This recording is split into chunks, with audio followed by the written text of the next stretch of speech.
Hey, it's Jordan with Status Coup. Delighted to be joined by Manuel Galindo. You're a debtor yourself So, with student loan debt, and you've been organizing with the Debt Collective, which shout out to all your guys and gals. Great work. You were very key with other organizations and protests at the education department and digital organizing for well over a year to get to this day. Obviously, the president canceled $10,000 in loan debt for most debtors. He goes up to $20,000 for those with Pell Grants. I made my thoughts clear earlier on the stream, but what do you feel about this? Because obviously, it affects you directly. yeah, I mean, it's a bittersweet moment. Like personally, I did have Pell Grants, so I qualify under the 20,000. But and I know many people in my community. I'm from South Central Los Angeles. Are also feeling the impact of student debt. But I think for me, it's a very bittersweet moment because it shows us that organizing as a community really can work, but it's not the win we all wanted, right? The unfortunate reality of this is that 10,000 and 20,000 just does not cover for a significant portion of people who have this type of debt. And realistically, we're going to be seeing a lot of people who, even if they do qualify, because it's not an automatic qualification, may not actually see the 10 or 20,000 that they would qualify for. So yeah, it's a very bittersweet moment. Like I said, it's both a victory, but it's not the one we wanted. Right. Now, for me, this goes broader than like the student loan issue. But for me, where I have trouble like cheering is I get from an activist point of view, and I think Debt Collective put out a statement basically saying like we got to take this as a small victory, but there's a lot more work to do.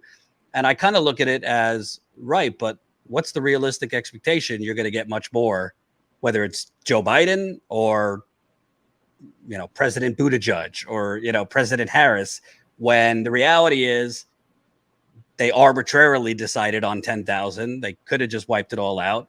To me, the real reason they don't want to cancel all of it is because they don't want to open the Pandora's box of hope. They don't want to open up the Pandora's box of people saying, wait a minute, if they could do this, why can't we do like Medicare for all? Why can't we do these other things? It would give the people momentum. So I just feel like that whole like, well, take the win now and fight for more. Well, fighting for more could take a very long time, is how I feel. To me, and I'm not telling like the Debt Collective what they should have done, but at some point, there needs to be more like economic action here with strikes, things like that to force more. What are your thoughts? Yeah, I mean, I have to agree with you on that because I think what like I said, the biggest thing we learned from this is that debtors' power, when you unite, can create real change, and we saw that with this victory. It's like you mentioned, it's not going to be significant for everyone. It's not the biggest win that you could possibly have, and you're right. It's not necessarily that we can convince Biden that he can do that, but we did learn that Biden does have the authority to cancel all if he so chose it, right?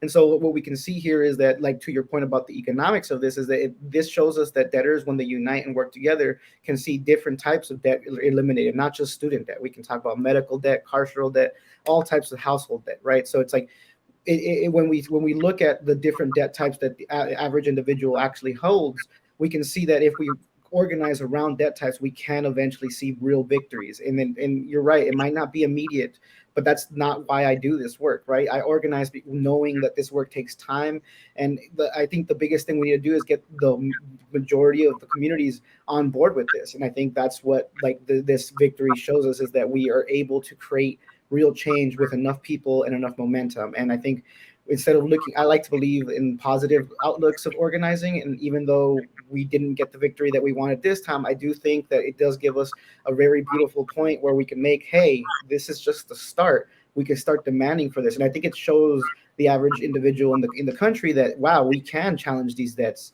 as a collective in a way that hasn't been done before. And I think that's like the beautiful part of all of this, is that we're able to now start pushing forward on other different debt types, like you said, medical debt and all these other medical care for all, right? Like all these things are things I think everyone wants, but they're too afraid to ask because there's all these capitalistic understanding of how society is supposed to play out, where I think this victory shows us that there's a way to challenge it in a way that hasn't been done before. Right.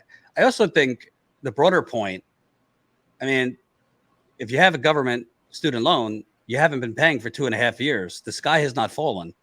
Like, the government is not bankrupt. So I don't think that point has been made enough. Like, why can't they do more if they haven't been getting this money for 2.5 years? It goes to the whole, like, how are we going to pay for it, which is, made up anyway. Taxpayer money is not paying for all these wars and bombing 9 countries at once. They just printing the money. Going forward, obviously, you're not the whole debt collective, but what organizing strategies do you think were effective in even forcing the 10,000 or 20,000 if you're on Pell Grants? And how do you evolve your organizing to actually, demand more for going forward? Yeah, well, to be clear, our organizing has really been active about saying complete cancellation for everyone without creating any exclusions as to who should and shouldn't receive those cancellations. I think we've been very adamant about that point from the very beginning, and we're going to continue to push in that route. But I think part of the reason why our organizing has been very effective is because we allow people to voice their own opinions, even if we don't completely agree with them sometimes. But we found that working along similar channels around how debt types actually affect people and focusing predominantly on how these things have negative impacts, not just on the economic level, but like psychologically amongst people who have these debts and their families. And I think using that as a catalyst to ultimately bring in different groups of people has been like probably the most influential way that our organizing has been effective. Right? It's like understanding that this affects not just one type of person, it affects multitude of people, and it doesn't just impact the generic stereotype that you think of a student debtor, right? I think one of the biggest campaigns that we have right now is that really highlights this is the 50 over 50 individuals, right? Where there's a lot of this understanding that, oh, well, eventually over time you're going to be able to pay off these debts, but the 50 over 50 debtors are actively proving and showing that that's not true, that these systemic issues that student debt creates impacts people for like potential generations and beyond, where we see people with dying with still holding like a significant portion of debt. And so I think that's really where like the debt collective structure has really been allowed to, and like beautiful in the sense that we're all over the country, but we're also like allowing people to encompass their own individual stories along the way. Right. I want to read to you because the NAACP, no like rabble rousing progressive organization, fairly kind of establishment. But the head of the NAACP is letting Biden have it. I mean, he's really not happy with this. Derek Johnson, president of the NAACP, has bashed the Biden administration's, this was yesterday, right before the announcement, has bashed the Biden's administration's reported plans on student debt relief, saying it is another policy that will leave Black voters behind. If the rumors are true, we've got a problem. And tragically, we've experienced this so many times before. Interstate highway system devastated Black communities, Johnson said in a statement. Welfare reform tossed poor people of color by the wayside. The Senate's failure to pass the George Floyd Justice and Policing Act failed to save Black lives. President Biden's decision on student debt cannot become the latest example of a policy that has left Black people, especially Black women, behind. This is not how you treat Black voters who turned out in record numbers and provided 90% of their vote to once again save democracy. Obviously, Black voters, particularly Black women, are the Democratic Party's backbone, but you started to see some things happening in 2020. I mean, what was it? P. Diddy was like, you got to earn our vote. There's going to come a time where, we're not just an automatic vote for you.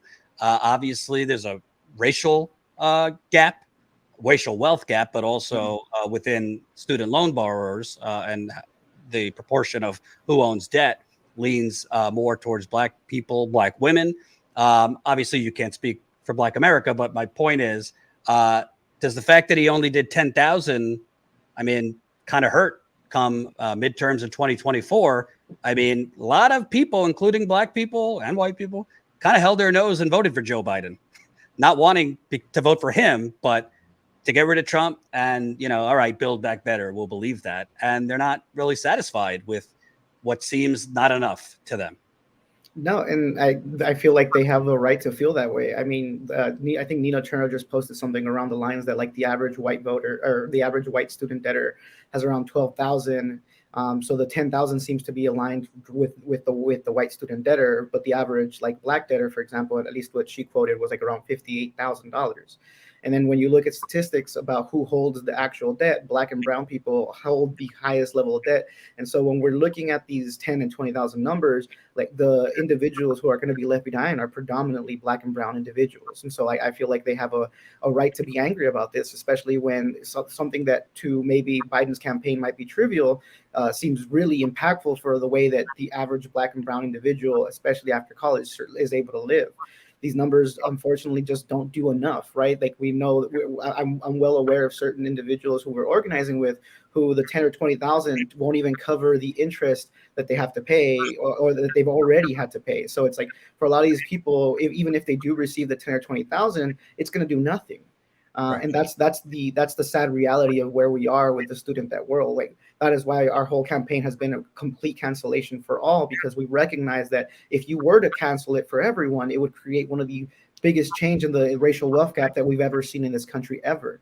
But we didn't see that, and I think I can speak especially for my community here in South Central that we are tired of seeing our debts be used as a like a kind of a plaything in the political realm, right? Like for us, debt really does determine how we get to live, how we feed our children, how we grow up as in our communities. And it's so far often used that we're going to sprinkle a little bit of debt relief or a little bit of a financial assistance, and that's what's going to win you the ticket. And that's just the unfortunate reality of how people play with politics. And it's really angering to see that it continues to be that way. Right. And the tweet you're talking about, just so I could show it here. Hold on. Nina Turner wrote, canceling 10,000 student debt when the average white borrower is $12,000 in debt, while Black women hold on average 52,000 is just unacceptable. It's structural racism, which is true. I mean, at the end of the day, it definitely does line up better for white folk than Black voters. Last question, kind of where do things go from here? I mean, you're seeing the union drives in this country, worker strikes. I just interviewed railroad workers. We might see a massive railroad worker strike. You have tenants unions that are popping up. I try to tell my viewers it's not all doom and gloom just because electoral politics is not giving us much right now.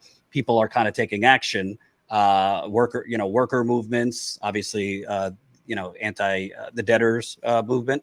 Where do you think things go from here? Because obviously the media and the political class is going to be laser focused for the next year and a half on the midterms and then the presidential election. Yeah, I mean, I think the number one answer is to unionize. I think the working class individuals, debtors, all need to unionize.